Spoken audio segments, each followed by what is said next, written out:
Pronto, acho que agora consegui.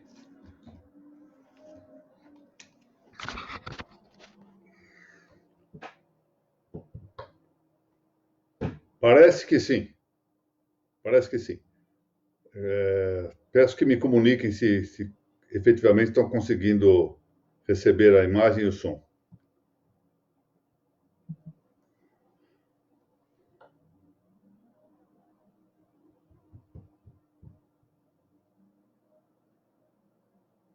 Já tem gente vendo. Bom, renovo meus cumprimentos a todos aqueles que me dão a honra desse nosso encontro virtual durante o nosso período de prisão, de confinamento. Quero agradecer a NOREG, Seção do Paraná, a NOREG do Brasil, Seção do Paraná, na pessoa de sua presidente, a doutora Mônica Della Vecchia, pelo apoio que me concede, até mesmo com a muito bem elaborada produção de banner eletrônico pela Mariana Herrera e a sua equipe, e favorecendo, portanto, que nós possamos nos comunicar e fazer uma reunião aqui sobre um tema, a meu ver, relevante, que é o tema do direito natural. Agradeço a presença de todos.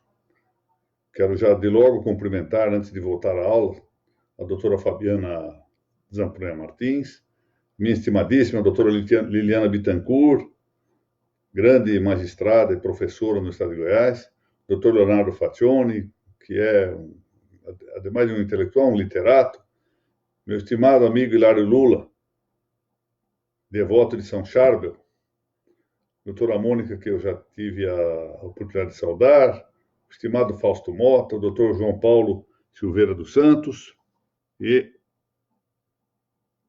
Laura Porto, estimadíssima amiga. Muito bom. Vamos ver se melhora o som, doutora Liliana. Eu não sei se há algum problema da internet ou se o problema é falar de direito natural. Pode ser. Você nunca sabe nessas horas. Bom, o de que vamos tratar hoje é um tantinho da essência da lei natural. O tema central é o da gradação ou graus dos preceitos da lei natural. E nós vamos ter que examinar um tantinho a questão, convém examinar um tanto a questão da sindélise. Na aula de quarta-feira, amanhã não haverá reunião em virtude do feriado. Na quarta-feira eu pretendo fazer um parêntese aqui na aula, de certo modo tratando ainda do mesmo assunto, mas aproveitando o fato do feliz encontro aqui nesta anarquia em que se constitui o que chamo de biblioteca. Eu achei esse trabalho do professor Guido Soares Ramos, foi lá de Córdoba, na Argentina, foi professor também no estado do Rio Grande do Sul. E Soares escreveu um trabalho chamado Diferentes Concepções de Direito Natural. Isso é muito importante, porque, como eu lhes dizia na exposição de sexta-feira, muitas vezes nós ficamos discutindo sobre direito natural, mas com conceitos equívocos. Um pensa direito natural uma coisa, outro pensa outra, terceiro pensa outra coisa, e claro que não se vai chegar a um acordo. A maior parte das críticas dirigidas pelos doutrinadores contemporâneos ao direito natural se dirige, na verdade, ao direito natural racionalista, ou idealista, ou mesmo subjetivista, como está na moda, até mesmo entre católicos. E não se dirige ao direito natural tradicional. Bom, como eu lhes dizia antes de encerrar precipitadamente a aula que nós começamos a transmitir pelo celular, o professor José Luiz Widoff, da Universidade Católica do Chile, jovem professor chileno, filho de um dos maiores metafísicos que já teve o continente americano, o professor Juan Antônio Widoff. O José Luiz escreveu esse livro, esse opúsculo, vamos ver, Lei e Ação Moral, da Marcial Pons. E aqui ele faz uma observação preciosa, comparando vários textos de Santo Tomás, para confirmar efetivamente que na obra de Santo Tomás não há um critério unívoco na divisão dos preceitos, normalmente em preceitos primário, secundário e terciário. Senão que São Tomás se vale de ao menos 2 critérios. Por um dos critérios, que já se encontra, por exemplo, no 4º livro das sentenças, e que eu, por um acaso, encontrei vendo, na semana passada estava lendo sobre o pecado de gula, e aí verifiquei na Suma Teológica isso, e aí verifiquei que isso estava também na Suma Teológica. São Tomás diz que a alimentação serve primariamente para manter a nossa saúde corporal e secundariamente para nos dar uma boa disposição para os trabalhos próprios. Então, há 2 ordens de fins. Um fim primário, mais importante, a saúde corporal, e um fim secundário, que é a boa disposição para o trabalho. De maneira que há 2 regras aí, 2 leis. Uma, preceito primário, outra, preceito secundário. Ele diz, muitas vezes nós podemos até mesmo violar o preceito secundário, ou seja, eu como um pouquinho demais, ou se nós passarmos para o tema da sobriedade, da abstinência, bebo um pouquinho demais, não prejudico a minha saúde corporal, mas posso prejudicar a minha disposição para o trabalho. Então, começa assim uma distinção ligada aos fins a que se destinam os preceitos da lei natural. Mas há uma outra distinção, e essa se fez mais corrente, a maior parte dos doutrinadores refere-se a essa distinção tomista entre preceitos primários, que nós adiante veremos que melhor talvez se pudesse dizer princípio, preceitos primários, preceitos secundários, preceitos terciários, em vista da maior ou menor distância exatamente em relação a isso que se chama de preceito primário, que melhor se diria princípio da lei natural ou princípio sinderético, princípio da sindérese.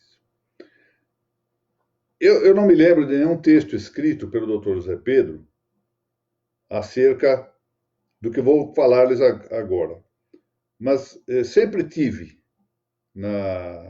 como lição dele, recebida dele, no largo contato que tivemos, que os preceitos terciários, os preceitos de terceira, preceitos terceiros da lei natural, que são, portanto, segundo esse critério último que referindo de São Tomás, e que era adotado pelo professor José Pedro, de maior distância do princípio sinderético, do primeiro preceito da lei natural, que esses preceitos terciários poderiam também subdividir-se, ou seja, estariam graduados, tal que nós tivéssemos um 4º, 5º preceito quaternário, preceito de 5ª ordem, de 6ª ordem, etc., conforme a maior distância.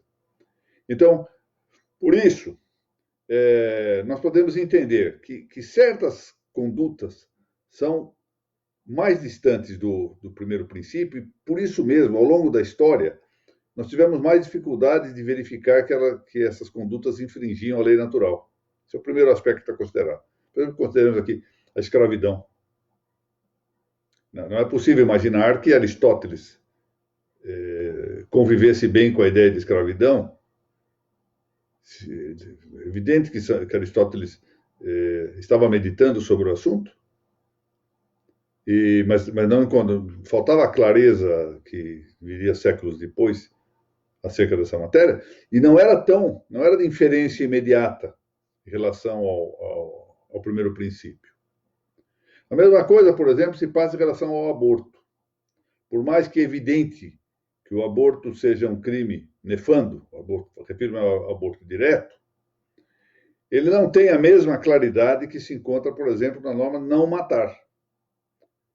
Ele exige um argumento a mais, exige uma reflexão a mais. E por isso, alguns dizem, com uma certa dose de razão, que não se deu ao tema do aborto o mesmo tratamento que de modo tão claro, tão cristalino, se deu à análise do preceito não matar, quando se trata de um homicídio de alguém já em vida extrauterina.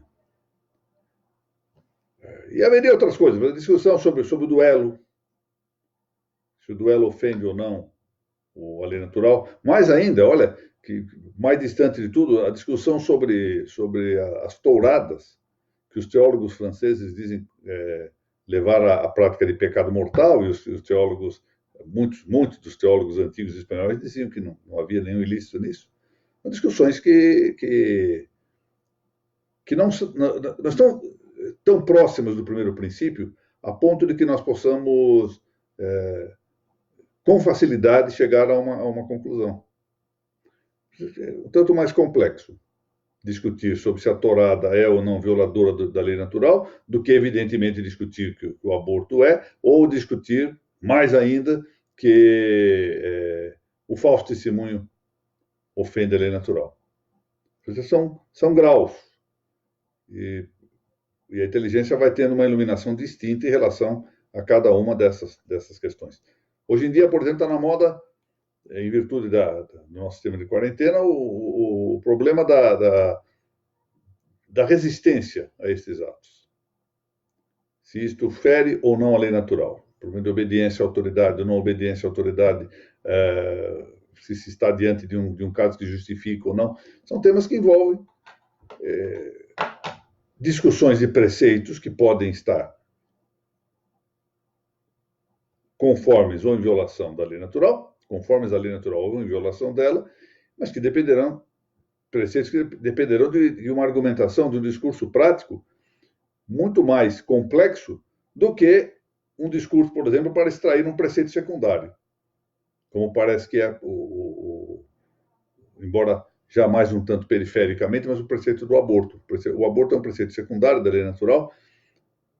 Se nós tivermos quase um preceito terciário, se nós quisermos adotar essa distinção. Pois bem, mas vamos progredir aqui para entender um pouco o que ocorre em termos antes de falar do objeto, da cognoscibilidade. É certo que, em relação ao que nós podemos aqui considerar como preceito primário, ou mais exatamente como princípio de direito natural, princípio da lei natural, princípio sinderético, ou seja, o primeiro princípio da razão prática, o primeiro princípio da sindérese, ou propriamente princípio da sindérese, porque nós poderíamos desdobrar um tanto esse princípio, mas ao fundo ele se resolve ou se reduz a uma coisa só: agir o bem e evitar o mal. É certo, pois, que imediatamente, a partir da enunciação desse princípio, do qual nós vamos tratar adiante, ao referir mais especificamente a sindérese, imediatamente desse princípio nós inferimos, sem médio, os preceitos secundários. Preceitos secundários que estão praticamente todos resumidos no Decálogo. O Decálogo, na verdade, é uma opinião disputável, mas possui um princípio e 9 preceitos de caráter secundário. Veremos adiante um tantinho sobre isso, o que penso a respeito disso e está de acordo com alguns autores de nomeado. Pois bem, a partir daí nós temos os princípios terciários e eventualmente, princípios de quarta ou quinta ordem, cada vez mais complexa a sua indicação, o seu descobrimento. Mas vejamos uma coisa importante. O princípio sinderético, ou seja, que constitui o preceito primário da lei natural, esse é inevitavelmente correto, inevitavelmente certo. Não é possível errar a respeito dele. Todos os homens, universalmente, bastando que tenham a luz da razão, são chamados, são vocacionados, são destinados a agir o bem e evitar o mal. Todos. Podemos colocar o bem onde ele não está. Isso é um outro problema, mas agiremos sempre em vista do bem. Bem é aquilo que todos apetecemos, não há outra forma. E, pois, nós nos encontramos aí diante de algo insuscetível de erro. Contudo, a partir daí, já para os preceitos secundários, que são inferidos, notem bem, não há nem discurso, nós inferimos imediatamente, sem médio, os preceitos secundários, ainda assim aqui, por mais que se possa dizer que a expressão comum é essa, utim pluribus, ou seja, frequentemente, esses preceitos secundários se oferecem de maneira quase infalível ao conhecimento humano: não matar, não furtar, não prestar falso testemunho, honrar pai e mãe, etc. Apesar disso, isso nós tratamos quando eu observei o que disse Santo Tomás acerca da edição dos Dez Mandamentos, apesar disso, pode haver falhas parciais, provavelmente, transitórias, provavelmente, mas pode haver erro quanto a esses princípios, quanto a esses preceitos secundários. Otávio Nicolás de Erice, que foi bispo de La Plata, e que tem este excelente livro, me referi a semana passada sobre isso, Fundamentos Metafísicos da Ordem Moral, lembra que alguns episódios históricos em que houve falha quanto aos preceitos secundários. Observa, por exemplo, que algumas tribos primitivas, portanto, de tempos muito passados, mas isso pode ainda ocorrer aqui e ali, o dar morte aos deficientes físicos ou dar morte aos idosos era uma prática comum. Matar os semelhantes. Provavelmente ele sustenta isso, que havia uma atitude média. Achava-se que se praticava um bem para evitar o sofrimento dos velhos, mas provavelmente também se descobriu o egoísmo dos que sobreviviam, e não era de todo isenta de consideração crítica esta conduta. Mas o fato é que isto ocorreu. E eu insisto nisso, a observação de São Tomás é muito razoável, de todo plausível, de que a edição do Decálogo foi exatamente para evitar, em um grave momento de depravação moral da sociedade israelense, que não se perdesse a lei natural, que estava, como São Tomás diz, obscurecida na consciência do povo hebreu. Muito bem. Vejamos, então, como é que se chega a esse primeiro princípio. Porque, notem, tudo mais é fundado nesse primeiro princípio. Os preceitos secundários são inferidos deste primeiro princípio, sinderético. Os preceitos terciários são discorridos, muitas vezes, a partir do secundário. Eles estão lá, presentes nos secundários, e, portanto, estão presentes nos princípios. Lembremos que a ideia de princípio é não só de que contém as conclusões, todas elas, tanto as imediatamente inferidas como as mediatamente inferidas, mas também que serve de fundamento para tudo mais. O princípio sinderético, ou, se quisermos, no plural, os princípios sinderéticos, princípios da sindérese, são fundamento de toda a preceituação da lei natural. E são, por assim dizer, o elemento máximo a que nós podemos chegar na redução discursiva. Ou seja, quando elaboramos o discurso prático, o silogismo prático, discurso da razão prática, sempre a premissa maior, sempre haverá de ser o princípio sinderético, agir o bem e evitar o mal. Não há forma de agir de outro modo. Pois muito bem. São Tomás, então, no De Veritate, na questão 16, artigo 1º do De Veritate, em que ele trata da sindérese, discutindo se a sindérese é potência ou hábito. Utrum sindéresis sit potência vel habitus. Diz o seguinte, na resposta... Bom, depois de dizer no corpo da sua resposta que a sindérese pode dizer-se mais ou menos de todo naturalmente simile ao intellectus principiorum. Eu disse numa das nossas reuniões anteriores isso, né? Da mesma forma como está em São Tomás, e é da doutrina clássica, a afirmação de que a razão prática é uma expansão da razão teórica, ou razão especulativa, parece que não estaria de todo mal que nós disséssemos que a sindérese, que é o hábito dos primeiros princípios da razão prática, é uma extensão do hábito do intellectus principiorum, que é o hábito dos primeiros princípios da razão teórica. Mas que parece-me que essa analogia seria razoável. Em todo caso, ele vai dizer ainda no De Veritate, respondendo à 13ª objeção, que a sindérese, notem bem, pode chamar-se de potência. Diz ele assim, pode chamar-se de potência, potência passiva, diz ele. Ou seja, ele admite que ela pode chamar-se de potência, mas isso não quer dizer que seja. Aqui está. Em outra parte, no livro segundo dos Sentenciarum, na Distinctio 24, questão segunda, artigo 3º da distinção 24.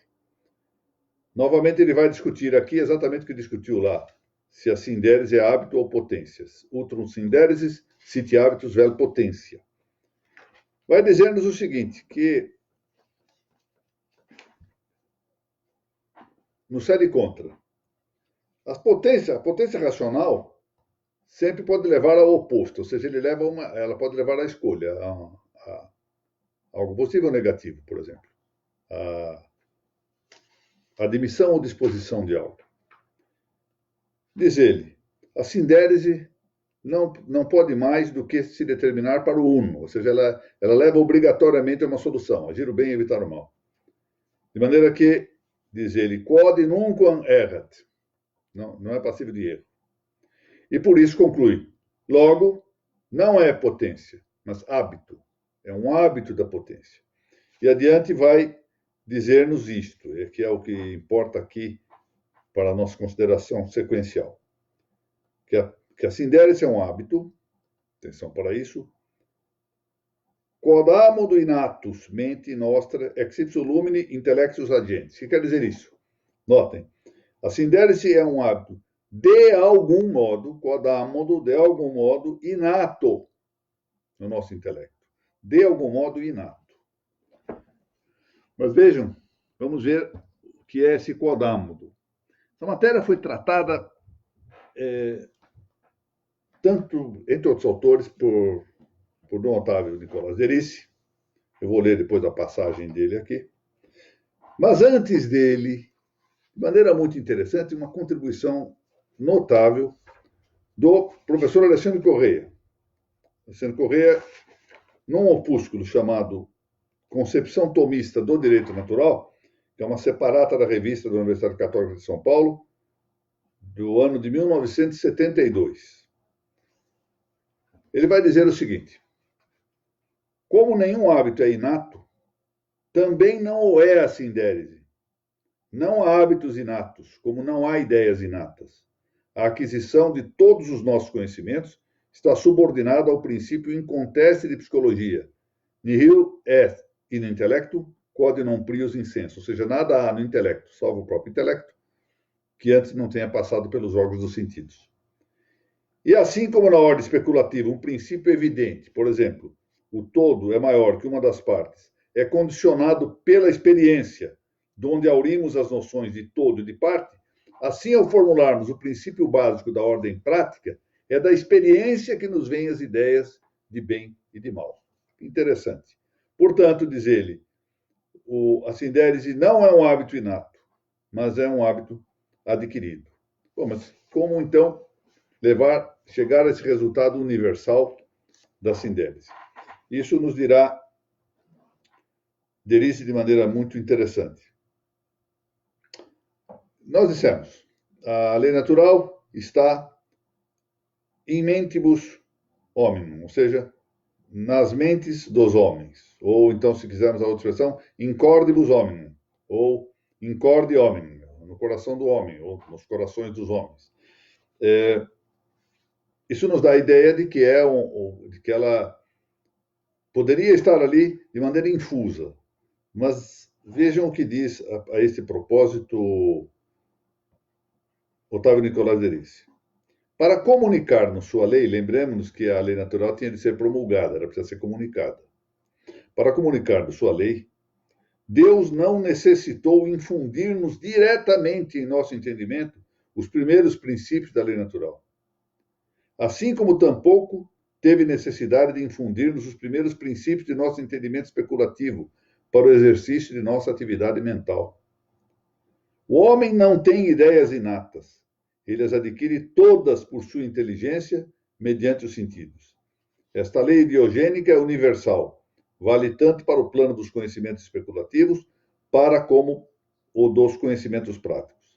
E Deus respeita esse modo de ser e obrar e agir de nosso entendimento.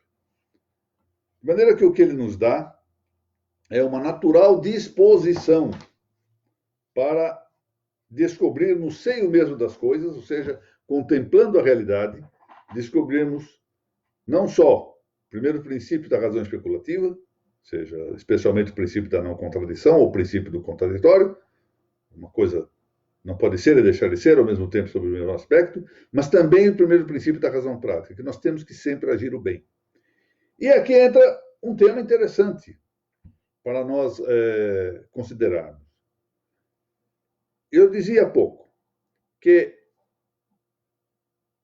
o primeiro princípio da razão prática, nós podemos, volto a dizer, reduzir todos os possíveis princípios sinderéticos, ou primeiros princípios da razão prática, o princípio da sindérese, a um só princípio, agir o bem, evitar o mal, que ele corresponde a um mandamento do Decálogo. Ao passo que os demais mandamentos do Decálogo são preceitos secundários, que são preceitos, portanto, inferidos do princípio sinderético. E esse princípio sinderético, o primeiro princípio da sindérese, desse hábito da razão prática, que é uma virtude intelectual, esse princípio resume-se exatamente no primeiro mandamento. Acabo de descobrir que o meu amigo desembargador Zé Elton não está vendo a minha aula. Meu tribunal, um dos meus melhores amigos, um grande magistrado. Bom, mas enfim, prosseguindo aqui com a nossa aula, peço perdão pela interrupção. O princípio sinderético, que diz agir o bem e evitar o mal, tem apenas um absoluto, que é agir o bem absoluto. Qual o único bem absoluto que há? Pensemos, por exemplo, em alguns bens importantíssimos para a nossa existência. O bem da vida, o bem da liberdade, o bem da integridade corporal, o bem da nossa honra, da nossa fama, do nosso nome, etc, etc. Todos esses bens, todos são relativos. Por mais importantes sejam, sempre são relativos. A própria vida é um bem relativo. Aí está, por exemplo, a história dos martírios dos cristãos que não aceitaram as tiranias, que não aceitaram que fossem obrigados a professar contrariamente à sua fé, e pondo à mostra que a vida é relativa, que é um bem maior do que a vida. Há um único bem absoluto. E é a esse bem que se dirige o princípio sinderético. Esse bem absoluto é Deus. Portanto, o primeiro preceito do Decálogo é o preceito primário. Amar a Deus sobre todas as coisas. A esse preceito, a esse princípio, se reduzem todos os demais preceitos do Decálogo, preceitos terciários, de quarta ordem, de quinta ordem, etc. Então, no fundo, quando dizemos o princípio sinderético, o princípio ditado pela sindérese, é agir o bem e evitar o mal, é dizer o seguinte: o primeiro princípio da sindérese é amar a Deus sobre todas as coisas. E amar a Deus sobre todas as coisas é cumprir a sua vontade, é observar a sua vontade. É isto. É não molestar, não vulnerar a ordem natural. Quando tomamos um princípio que também se considera princípio sinderético, não se pode injuriar a ninguém, não se deve injuriar a ninguém. Isso é tido como um princípio sinderético. Não é preciso nenhuma inferência, não se pode fazer o mal a ninguém. Não é? Está contido na ideia de que a injúria consiste em um mal e, portanto, é preciso evitar o mal. Bom, se nós considerarmos esse princípio, nós vamos ver que isto se reduz à ideia de que, para bem observar a ordem natural das coisas, que é aquela ordenada por Deus, não podemos injuriar a outra. Ou seja, esse é o bem absoluto que nos vai iluminar cada uma das gradações que seguem da lei natural. Eu penso que, se nós considerássemos, como devemos considerar, as coisas adequadamente,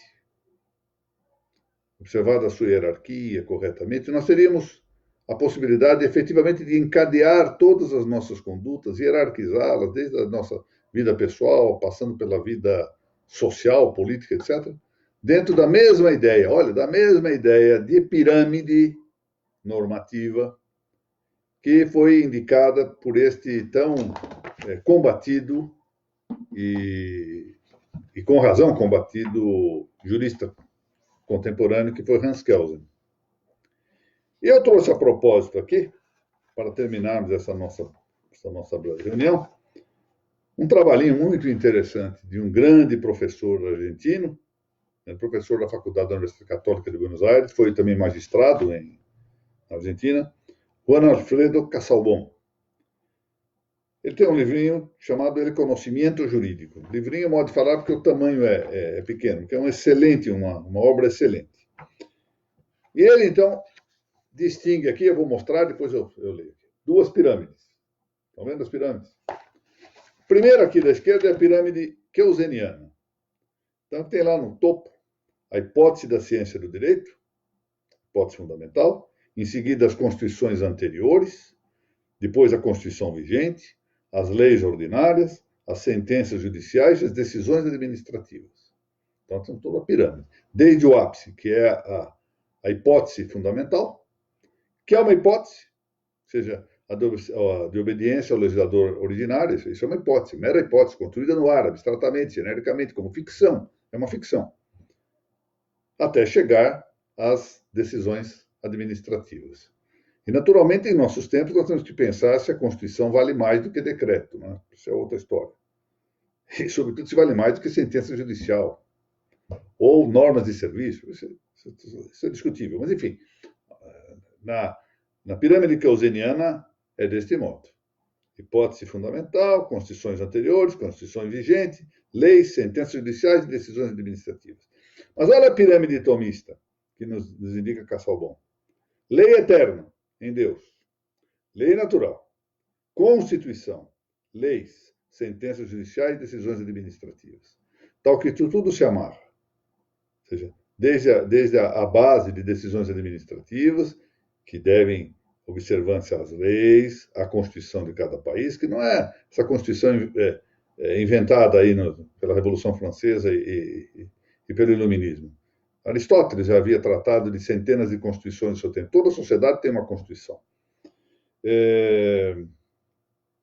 A propósito, me lembro aqui de excelentes incursões nessa matéria, feita pelo meu estimadíssimo amigo Juan Fernando Segovia, Nano Segovia, grande professor de Mendoza, estimadíssimo amigo e grande filósofo, justamente mostrando a importância dessa distinção das constituições.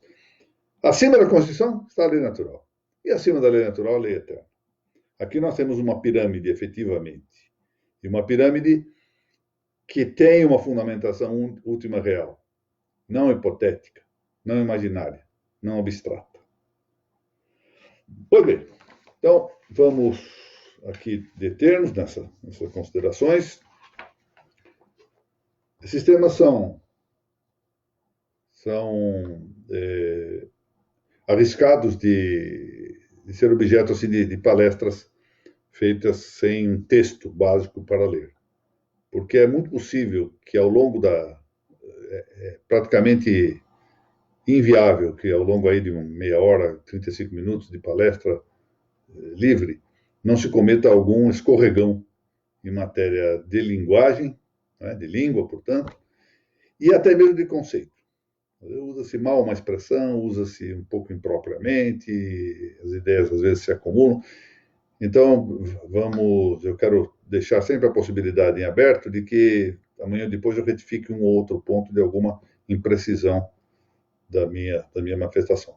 E, além disto, eu tenho a pretensão, vou submeter ao Colégio Notarial do Paraná a ideia de tratar, nos artigos que publico habitualmente lá no site desse colégio e sobre os quais artigos. Depois eu costumo fazer, tempos depois, uma exposição de leitura, notas, glosas, etc., dos textos previamente publicados, de fazer um trabalho sobre a determinação notarial, já que lá o interesse é dos notários, sobre a determinação notarial, E ao tratar da determinação notarial, fazer algo que eu só vi feito por João Valete de Goitisolo. Não vi outro autor. Pode ser que haja outros autores, mas vi feito por João Valete. Ou seja, a inclusão da lei natural no âmbito das considerações do notário.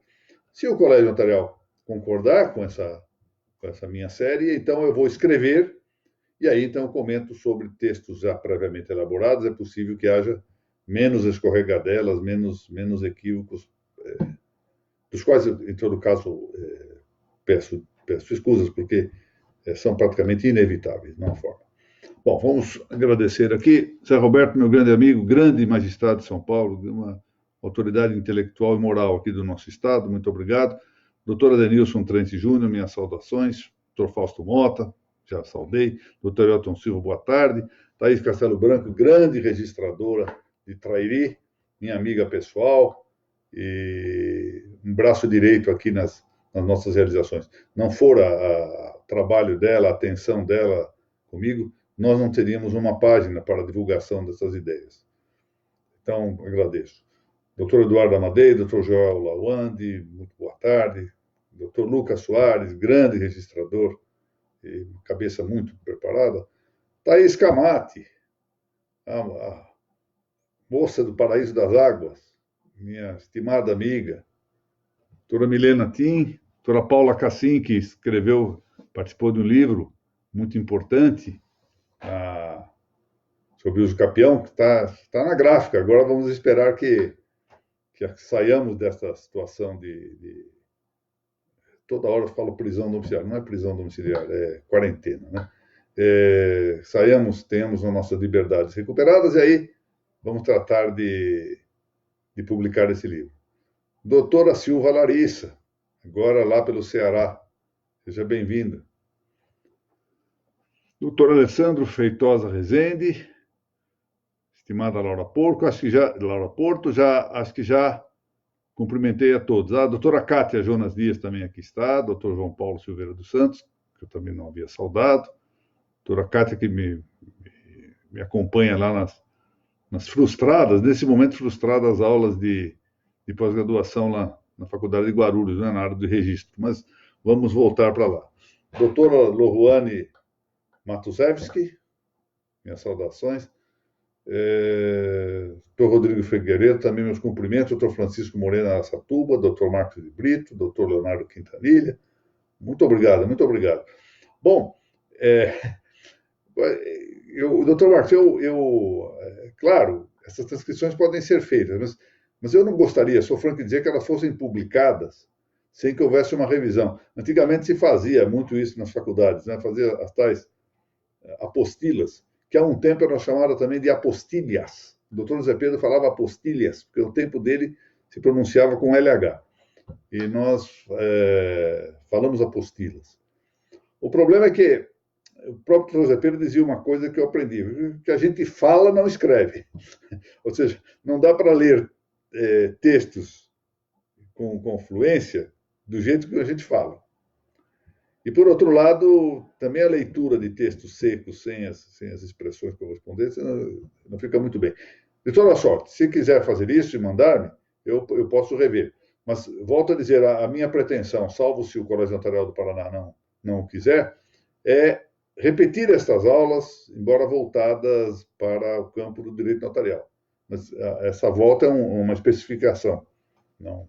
Até será bom como exemplo para quem queira ter concretamente algum caso no âmbito da filosofia do direito. Muito bem, eu quero novamente agradecer a todos, agradecer ao apoio que me dá a doutora Mônica Dalla Vecchia e a Noreg da Seção do Paraná. E dizer que, então, na quarta-feira voltamos, eu tenho a ideia de fazer um parêntese, abrir aqui um capítulo acerca das variadas concepções de direito natural, para nós distinguirmos bem algumas das posições a respeito dessa matéria. E fazê-lo com amparo num pensador de um grande rigor científico, o professor Soares Ramos. A cujo propósito vou contar uma coisa. Eu estava em Buenos Aires, cheguei a Buenos Aires, na Universidade Católica, 1 ou 2 dias depois da morte do professor Soares. Tive a ocasião de participar da homenagem que no Instituto de Filosofia Prática se prestou a ele. Homenagem na qual estavam presentes o professor Michel Bastide, o Juan Antônio Widoff, e a presidência era do grande professor Monterrano, Bernardino Monterrano. E dadas as circunstâncias, eu resolvi dar um passo, tanto precipitado, mais pelo impulso e pela circunstância que eu fiquei um tanto emocionado com a morte do professor Soares Ramos, porque queria contar algo, desculpe, tomando um tempinho a mais dos senhores aí, contar coisa de velho, ficar contando causos.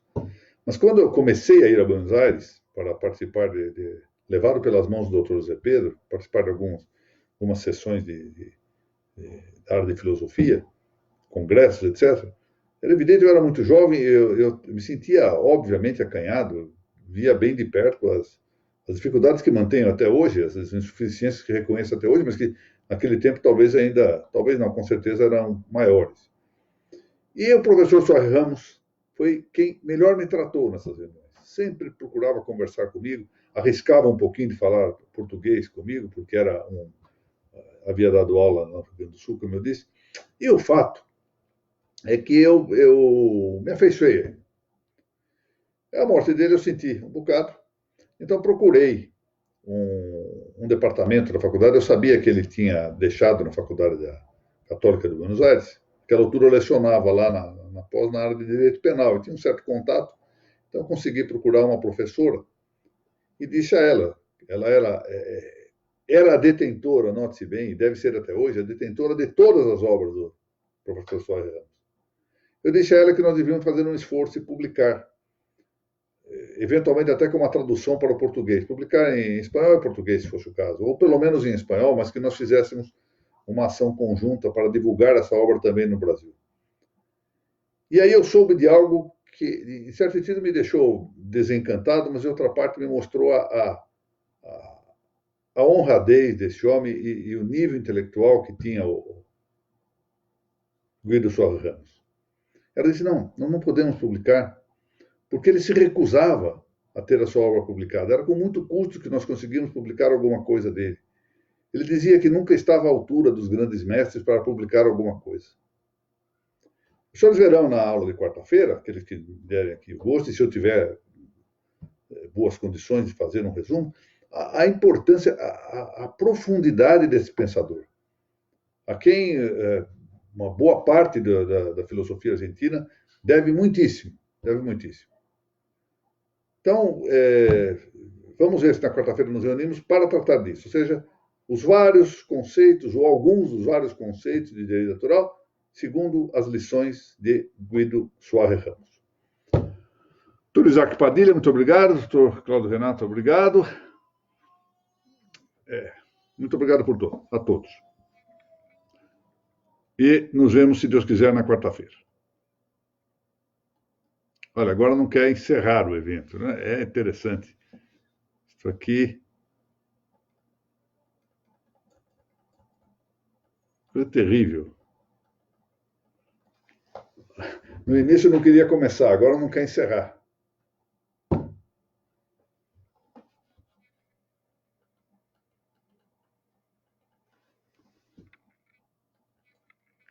Os senhores acabam de descobrir que a minha competência em matéria de informática é realmente... Eu não sei o que fazer aqui, não. Eu tenho medo de, ao encerrar de qualquer forma, desligando o computador, perder esse vídeo aqui. Deixa eu ver como eu faço.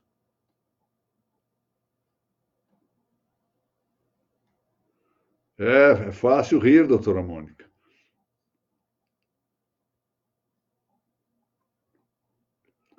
Eu, francamente, não tenho a menor ideia do que fazer aqui. Ah, agora